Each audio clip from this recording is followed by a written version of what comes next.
Merci de nous accueillir ici. Donc nous, on est un peu... donc la société Urance, on fait partie de la French Fab, comme tu disais. Donc on est des Grenoblois.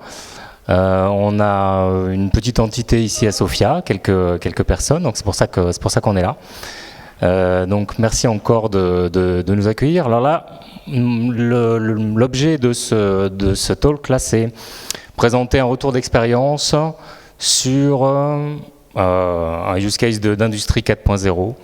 Et là vraiment on va rentrer dans des choses pas forcément sexy mais intenses. Et donc voir un petit peu toutes les différentes technologies. On en a pas mal parlé dans les talks précédents. Et on va voir comment nous on a mis en place et on a aidé la société ST Microelectronics à Grenoble pour industrialiser une solution de détection d'anomalies et de supervision de fabrication dans le domaine du semi-conducteur. Donc il va y avoir trois parties dans cette présentation. Première partie, on va présenter un petit peu la problématique et la complexité du domaine. Deuxième partie, la solution à l'instant T de ce qui a été fait, sachant que c'est un projet qui est au long cours, qui a démarré il y a pas mal d'années et qui s'accélère un petit peu avec les technologies Big Data maintenant. Et puis après, on présentera aussi les contributions open source qu'on fait nous, Urance, dans la communauté et sur la base des outils sur lesquels on se source et qui ont déjà été évoqués plusieurs fois entre aujourd'hui et hier. Donc on va commencer par une présentation. Moi je suis Thomas Bellet, je suis le directeur technique et R&D de la société. On est spécialisé dans le big data, on fait ça depuis que ça existe, à peu près dans 2010, un peu avant.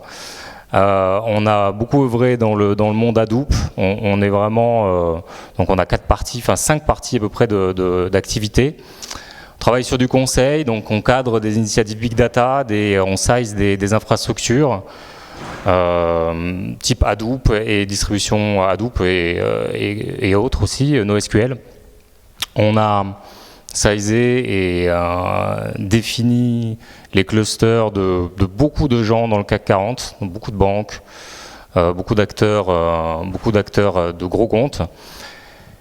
On développe des solutions, on part du POC jusqu'à la mise en production. Donc on a travaillé sur un éventail métier assez conséquent dans le domaine industriel, dans le domaine de la banque, dans le domaine des data lakes médicaux. On fait beaucoup de formations, donc on transfère pas mal de savoir. On a formé énormément de gens au Big Data en France depuis quelques années. On fait du support aussi sur les infrastructures, Hadoop, Kubernetes, etc. On essaye de libérer beaucoup de code sous forme de produits open source, donc la plupart sont libres. Il y en a qui sont utilisés, qui sont mis en production chez SEB, chez ST Microelectronics, chez la Française des Jeux. Vous allez voir la suite Log Island dont on va parler tout à l'heure. C'est un outil de stream processing qui est basé sur Kafka, Spark Streaming, et qui est à la fois un peu notre grenier. On y met tout le code source et toutes les briques d'analytique et les connecteurs qu'on a pu développer. Et en même temps, c'est notre support R&D, c'est notre vitrine technologique. Et on se bat pas mal pour justement favoriser l'adoption de ces outils et créer une communauté autour d'eux. Dernier point, on a une branche R&D qui est financée par des institutions. On a un projet R&D Booster sur du Smart Alerting. Là, c'est plus dans le domaine du monitoring IT, mais on va voir que c'est des briques qui sont communes avec la supervision dans le semi-conducteur. Et on fait partie du consortium 3IA, mais à Grenoble. Je sais qu'il y en a un aussi par ici. Donc voilà, on va rentrer un peu dans le sujet de la supervision de la fabrication dans le domaine du semi-conducteur. Et on va voir que on va mettre en place une solution pour aider les opérateurs qui sont en salle blanche. Alors, les salles blanches, à l'heure actuelle, ça commence à ressembler à ça. Donc il faut bien chercher pour trouver les opérateurs dans la photo. il y en a. Mais de plus en plus, l'industrie 4.0, c'est ça, c'est-à-dire qu'il y a de moins en moins d'humains, de plus en plus de machines.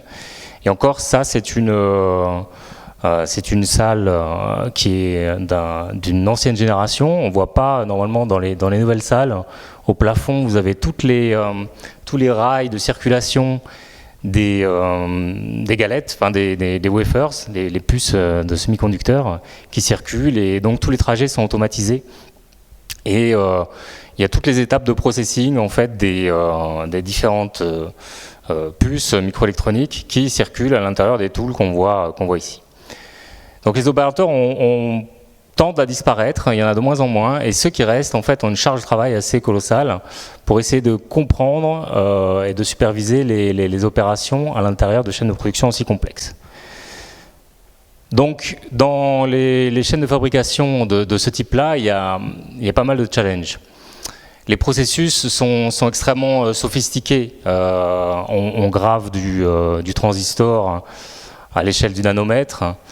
Il y a un nombre d'étapes de fabrication qui est assez colossal. Il y a plus de 1000 étapes.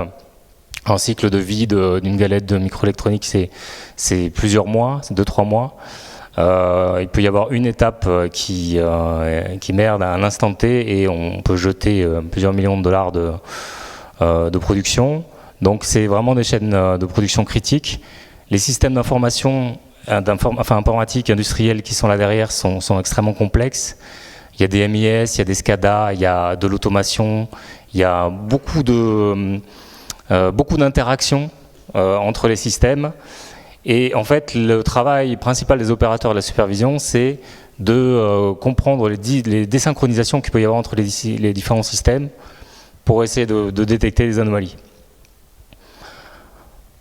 La particularité aussi de ST Microelectronics, c'est que ce n'est pas des fondeurs de masse comme les fondeurs asiatiques, et ils travaillent sur de la multitechnologie, c'est-à-dire que sur une puce, il va y avoir plein de technologies différentes qui vont être imprimées, donc ça rajoute encore à la complexité de la production.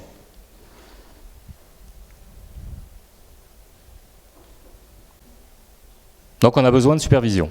On a besoin de supervision sur 50 000 pièces qui sont fabriquées, on va en avoir 95% qui sont OK, mais il va rester 5% de pièces sur lesquelles il peut y avoir des anomalies, un lot qui est bloqué à l'instant T d'une production. Et comme en fait tous ces outils sont en mode boîte noire, c'est vraiment difficile, on ne les voit pas les wafers, donc c'est très difficile de détecter qu'il y a un problème. Alors ça c'est très bien adressé par les opérateurs humains qui surveillent en fait grâce à leur expérience, leur expertise, les chaînes de production. Ils arrivent à sentir et à connaître les comportements attendus. Donc ils ont une connaissance métier qui est extrêmement affûtée, et ils savent détecter les anomalies de manière fine. Et ils savent prendre en compte le contexte, les priorités de fabrication et savoir prendre la bonne décision à l'instant T. Donc ils sont redoutablement efficaces. Par contre, le problème, c'est que le taux de détection des anomalies est relativement faible et il y a des ratés qui sont flagrants et coûteux. La détermination de la route cause souvent des anomalies est aussi difficile. Et il y a un problème aussi de formation et de montée en compétence des opérateurs qui introduit aussi une complexité. Donc, on a besoin d'une détection automatisée. On a besoin de savoir faire de manière exhaustive et systématique un scan de la production et de savoir à l'instant T où on en est. On a besoin aussi que cette détection automatisée capitalise sur l'expérience humaine. Donc, on a besoin de pouvoir interpréter les problématiques. On ne peut pas lancer des machines, des routines d'IA sans capitaliser sur l'expérience humaine. Et c'est l'objet de la solution qu'on a mis en place, cette approche hybride qui va mixer en fait les systèmes experts liés un peu à l'ancienne avec une approche de type machine learning. Le système doit être évolutif, il doit s'adapter à la complexité endémique du contexte industriel. Et ça doit être aussi une IA qui est collaborative, c'est-à-dire qui travaille avec les opérateurs, qui apporte qui ne remplacent pas les opérateurs, mais qui les confortent et qui les aident dans leur travail. Le dernier point, et qui aussi milite en faveur de systèmes experts et de business rules, c'est le besoin d'avoir un diagnostic explicite et de ne pas s'appuyer sur des modèles de type deep learning qui sont complexes à expliciter. Et voilà. Donc là, on va voir la solution qui a été mise en place. Donc, Spark Monitoring, c'est la société ST Microelectronics qui a travaillé pendant des années sur l'élaboration de procédures et de business rules pour définir en fait des cas d'anomalie. Et déjà, le premier problème, c'est la modélisation d'une anomalie. Qu'est-ce que c'est qu'une anomalie? Et là, il n'y a pas consensus en fait dans toute l'entreprise. La seule définition qu'on va considérer comme valable, ça va être une perte de productivité. Alors après, pour quantifier cette perte de productivité, c'est encore difficile. Donc ça pose un problème au niveau de machine learning, c'est-à-dire qu'on n'a pas de fonction de fitness à optimiser. Donc ça nous pose déjà un premier problème. Une anomalie, ça va être un contexte, donc un périmètre d'apparition de l'anomalie. Ça va être aussi des nœuds de conditions, quand est-ce qu'on a eu cette perte de productivité. Et la chose la plus importante, ça va être la cause. Comment on diagnostique les origines de la perte de productivité. Et donc là, on voit qu'on a mis au point un système, un métalangage arborescent. C'est des nœuds avec des feuilles atomiques qui vont dire, par exemple, tel lot est coincé à tel endroit depuis X temps. Donc ça va être un nœud atomique. Et on va pouvoir combiner en fait l'ensemble de ces règles dans des méta-règles qu'on va pouvoir réutiliser, réexploiter dans des modèles d'anomalies. Et donc ces modèles-là, ça va être des business rules qu'on va pouvoir utiliser dans le moteur d'IA, le moteur de prédiction. C'est aussi un outil de communication avec les techniciens parce que on va avoir des états dans ces arbres d'anomalies et on va pouvoir vraiment comprendre le contexte et aider l'opérateur à aller directement à l'endroit où il doit faire l'action pour résoudre le problème. Là où l'approche est hybride, c'est qu'on a un apprentissage semi-supervisé. C'est-à-dire que donc là, on voit, et on va détailler un tout petit peu après, on travaille avec un système expert, donc c'est vraiment l'IA des années 70. Et on va coupler ça avec du machine learning et on va ajuster en fait les seuils, on va ajuster les variables à l'intérieur des feuilles de l'arbre.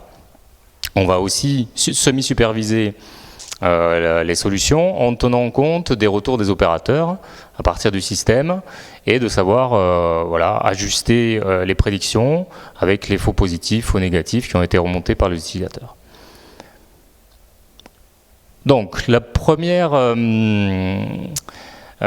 niveau d'hybridation, ça a été donc de travailler sur un système expert. Donc ici en l'occurrence, on a utilisé Drools, qui est un moteur d'inférence qui est assez classique. Et donc dans un système expert, il y a deux choses. Il y a d'un côté la représentation du savoir, donc ce qu'on appelle les règles. Et donc on a vu qu'on avait une grammaire arborescente qu'on pouvait composer et faire muter. Et de l'autre côté, on a une ontologie qu'on a qualifiée d'adaptative, adaptative dans le sens où c'est des modèles de machine learning qui vont venir faire de la prédiction sur certains seuils. Donc plutôt que d'avoir des seuils codés en dur, de dire que voilà le temps de process de tel lot dans un équipement donné, sachant un contexte, doit être entre telle borne et telle borne, avec un référentiel statistique. Ben là, c'est des modèles de machine learning qui viennent ajuster les seuils dynamiquement. L'étape numéro 2, ça va être de générer des nouveaux arbres d'anomalies, de détecter, d'augmenter l'espace d'exploration des arbres et de créer des nouvelles anomalies en faisant muter et en générant en fait des nouveaux arbres. Mais bon, on n'y est pas encore. Donc Donc l'idée d'un moteur d'inférence comme ça au milieu, c'est que d'un côté, on a les faits. Donc les faits, c'est l'ensemble des données qui proviennent des systèmes d'information, des différents systèmes, le MIS, l'automation, etc. Et puis les variables des machines, des tools eux-mêmes. Injecter ça, et donc ça c'est vraiment une quantité colossale de données, injecter ça dans le moteur d'inférence, faire matcher les patterns en fonction des business rules et activer en fait des arbres et définir des états particuliers de ces arbres d'anomalies, ce qui permettra de pouvoir dire, ben voilà, on a une anomalie à tel endroit et elle est de cette nature-là. On utilise un certain nombre de... Donc il y a plusieurs approches sur la partie prédiction. Alors il y a une approche statistique des régressions linéaires, mais qui sont assez complexes à mettre en œuvre parce que en fait les équipements sont de nature très très compliquée. Et donc le contexte à chaque fois de prédiction change, il y a une forte variabilité à l'intérieur. Donc on a mis en place des réseaux de neurones récurrents qui permettent de réinjecter des prédictions avec une capacité à effacer certaines pistes, au contraire à sélectionner d'autres à base de portes, de multiplication, etc. Donc ça c'est ce qu'on est en train de mettre en place pour faire de la prédiction de time series, justement faire du forecasting et se dire, ben voilà, le temps de process de tel équipement devrait être plutôt de tel ordre. Voilà, et ça c'est ce qui nous permet d'ajuster les seuils dans les règles. Il y a une stack technologique assez classique maintenant dans le monde justement du big data et du stream processing de manière scalable et élastique. Donc on appelait ça SMAC++ parce qu'on l'a un peu ajusté. On voulait une infrastructure assez light, on voulait pas mettre de Hadoop, de distribution Hadoop là derrière. Donc l'idée c'est que dans les sources de données, on a des snapshots Oracle, des différents systèmes d'information. Donc là c'est assez conséquent. On va venir récupérer, faire du stream processing, de l'acquisition en live sur les données Oracle. On se source sur les bus TIBCO qui agrègent en fait l'ensemble des transactions du MIS, de l'automation, etc. Donc c'est là-dedans que passe beaucoup de données. Tout ça, ça passe dans un composant de data engineering. Donc là-dedans, justement, on a mis en place nous notre solution Log Island qui est basée sur Kafka Spark. C'est un ensemble de composants qui permettent de définir facilement des pipelines de traitement et de data engineering. Les données, une fois croisées, enrichies, nettoyées, etc., circulent dans un stockage long terme Cassandra, une base Cassandra. On fait de l'inférence aussi sur le moteur de règles. Donc c'est là que justement on active les règles en fonction des faits. Les faits circulent depuis les bus Kafka vers le moteur de prédiction. Donc là on active ou pas les arbres d'anomalies. Ces arbres d'anomalies après sont restockés dans le long term storage. Et puis le prediction engine, il vient aussi se sourcer sur les paramètres et les seuils qui ont été calculés par le machine learning de manière offline sur les données des runs précédents. Tout ça après c'est consommé à travers une API REST et intégré dans l'écosystème du SI traditionnel. Donc là, je vais faire un petit focus sur les outils Log Island, donc les outils open source qu'on développe. Alors pour la petite info, on a eu un trophée de l'innovation en 2017 là sur ces outils. Donc je vais aller assez vite. Une minute. Donc l'idée de Log Island, c'est des composants réutilisables qui permettent d'écrire des applications de stream processing scalables basées sur... donc on a une abstraction sur les moteurs d'exécution, on supporte de manière historique Spark Streaming, on intègre maintenant Kafka Streams, on a eu la même version mais en mode Edge, c'est-à-dire juste du Java Vanilla, basique, mais qui permet d'exécuter tous les mêmes composants. Et ça permet de créer des verticaux qui permettent de faire la détection d'anomalies, de la supervision. On travaille aussi sur de la maintenance prédictive, on utilise ça pour faire du web analytics.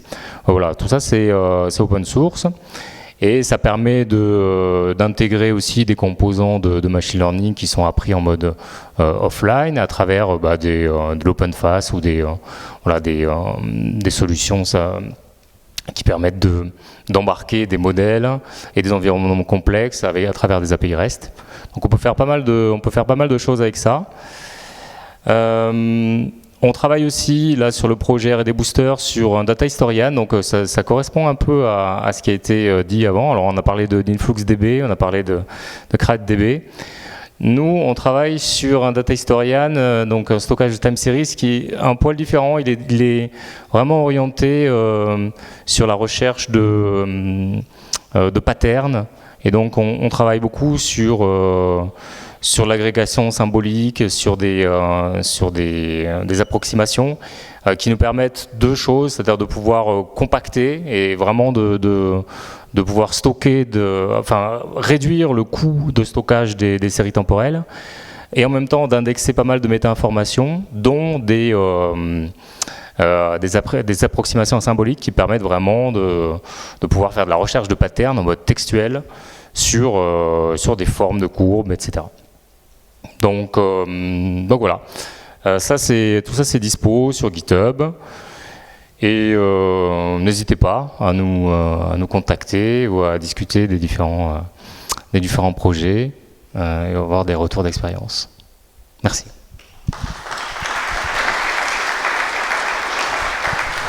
On a le temps pour une question du coup, parce que tu viens de Grenoble en fait du coup là.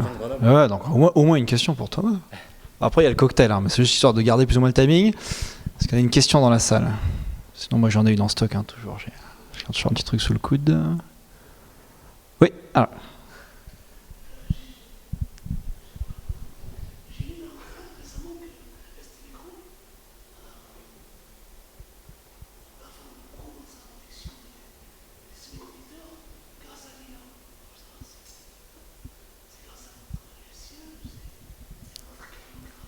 Oui, alors bon, moi je peux pas dévoiler les secrets de ST Microelectronics. Je sais que c'est des sujets qui sont très importants dans cette société parce que c'est une.